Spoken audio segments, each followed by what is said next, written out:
చేయడం ఏంటి అని అంటే, దేవుని పక్షంగా వచ్చిన వారిని గౌరవించాల్సిన బాధ్యత భక్తుల మీద ఉంది. ఎందుకంటే వచ్చిన దూతలు ఎవరు అని అంటే దేవుని పక్షంగా వచ్చారు, దేవుని అధికార ప్రతినిధులుగా వచ్చారు, దేవుని యొక్క వర్తమానాన్ని వినిపించడానికి, దేవుని యొక్క సందేశాన్ని పట్టుకుని ప్రతినిధులుగా వచ్చారు, దేవుని సన్నిధిని దేవుని ప్రత్యక్షతను కనపరచడానికి వచ్చారు, దేవుని నామంలో వచ్చారు. అందుచేత అబ్రహాం ఏమన్నారు అని అంటే ప్రభువా అన్నారు.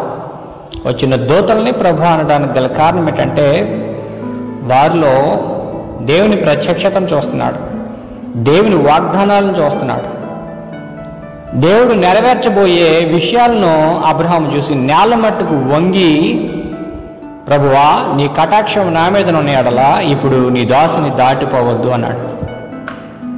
మనం ఆదికాండం చదువుతున్నప్పుడు 23వ అధ్యాయంలో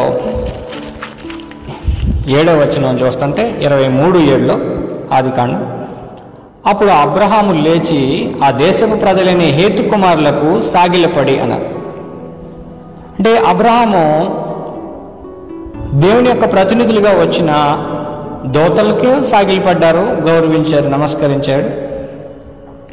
అంత మాత్రమే కాకుండా హేతు కుమారులకు సాగిలపడ్డారు, నమస్కరించారు. 33వ అధ్యాయం 4వ వచనం చదువుతుంటే మనం ఆదికాండం 33వ అధ్యాయం 4వ వచనంలో 33:4లో యాషావు అప్పుడు యాషావు అతన్ని ఎదుర్కొన పరిగెత్తి అతన్ని కౌగిలించుకొని అతని మెడ మీద పడి ముద్దు పెట్టుకొనెను.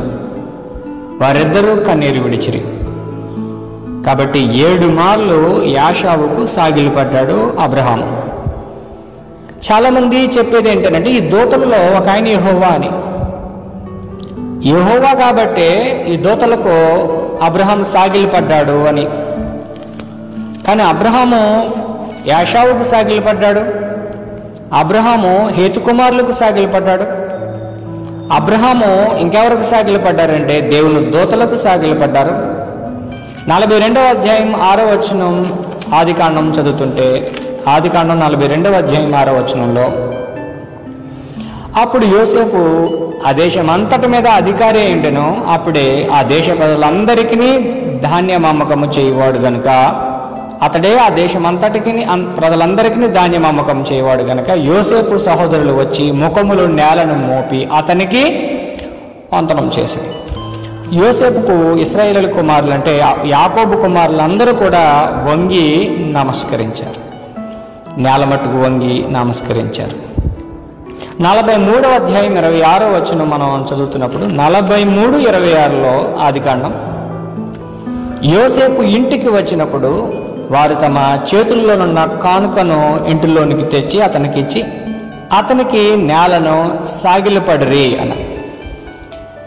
అంటే ఆదికాండం మనం చదువుతున్నప్పుడు సాగిలపడిన సందర్భాలు చాలా ఉన్నాయి. యోసేపుకు అతని అన్నదమ్ములు సాగిలపడతారని, తన తండ్రి తల్లి కూడా సాగిలపడతారనే కలను, స్వప్నాన్ని యోసేపు అంత పూర్వమే చూచాడు.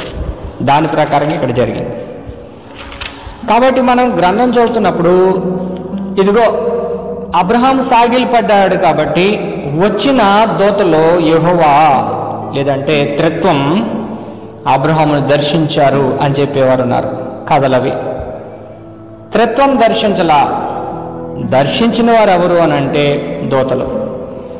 దేవుని అధికార ప్రతినిధులుగా దేవుని వర్తమానాన్ని, దేవుని సందేశాన్ని తీసుకుని వచ్చిన ప్రతినిధులను అబ్రహాం గౌరవించి నమస్కారం చేశాడు, సాగిలపడి నమస్కారం చేశాడు. దేవుని యొక్క సన్నిధి, దేవుని యొక్క ప్రత్యక్షతను కనపరచడానికి, దేవుని నామమునకు అధికారానికి ప్రతినిధులుగా ఆయన యొక్క వాగ్దానాలను తీసుకుని వచ్చిన ప్రతినిధులకు అబ్రహాం సాగిలపడ్డాడు. ఇది గ్రంథం చదివే పద్ధతి. తర్వాత 37వ అధ్యాయం ఆదికాండం మనం చదువుతున్నప్పుడు ఆదికాండం 37వ అధ్యాయంలో అందుకు అతని సహోదరులు నీవు నిశ్చయముగా మమ్ము నిలదువా, మేము మా మీద నీవు అధికారి వగదువా అని అతనితో చెప్పి అతని కళను బట్టి అతని మాటలను బట్టి అతని మీద మరింత పగబట్టిరి. అతని ఇంకొక కలగని తన సహోదరులకు తెలియజేసి ఇదిగో నేను మరి ఒక కలగంటిని, అందులో సూర్య చంద్రులను అంటే తల్లిదండ్రి 11 నక్షత్రములను నాకు సాష్టాంగపడినని చెప్పాను, సాష్టాంగపడాల్సిన అవసరం లేదు. అది హెబ్రీల గ్రంథం, లేదా అది అబ్రహాం యొక్క సంతానం యొక్క గ్రంథం, వారికి ఇవ్వబడిన గ్రంథం. పాలస్తీనా ప్రాంతపు ప్రజల యొక్క గ్రంథం. వారి సాంప్రదాయ ప్రకారంగా దేవుడి పక్షంగా వచ్చిన వారికి వారు సాగిలు పడతారు, గొప్పవారికి సాగిలు పడతారు, దేవుని సేవకులకు సాగిలు పడతారు, తల్లిదండ్రులకు సాగిలు పడతారు, అధికారులకు సాగిలు పడతారు, దేవునిని దేవునిగా గుర్తించి సాగిలు పడతారు. దేవునికి సాగిలు పడేది వేరు, దేవుని యొక్క దూతలకు సాగిలు పడేది వేరు, తల్లిదండ్రులకు సాగిలు పడేది వేరు, అబ్రహాము హేతు కుమారులు ఎదుట సాగిలు పడింది వేరు, యోసేపుకు అన్నదమ్ములు తల్లిదండ్రులు అందరూ సాగిలు పడింది వేరు. సాగిలు పడినంత మాత్రాన దేవుడైపోవాల్సిన అవసరం లేదు. అయితే గ్రంథం చదివే పద్ధతి, గ్రంథం చదివే సాంప్రదాయం, ఎవరికి ఈ సందేశము అప్పగింపబడింది అనే విషయం తెలియని అనేకులు ఏం చేస్తూ ఉంటారనంటే ఈ విషయాల్ని త్రిత్వానికి ముడిపెడతారు. గ్రంథంలో అసలు త్రిత్వం అనేది లేదు. దేవుడు ఒక్కడే ఆయన తండ్రి. ఆ తండ్రి అయిన దేవుడిని మనకు ఈ కాలంలో పరిచయం చేసింది కుమారుడు, మన ప్రభువైన యేసుక్రీస్తు. కాబట్టి ఇక్కడ దూతలు ఎందుకు